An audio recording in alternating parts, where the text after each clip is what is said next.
Yeah, so as we said that with the word of mouth Anchor, you can do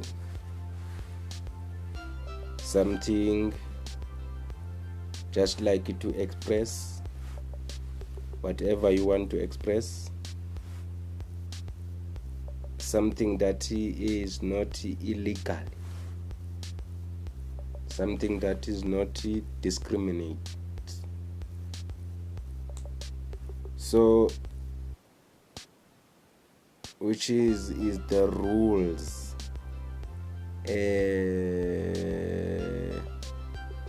as we know that Anchor, it's by Spotify, so it's the rules of Spotify.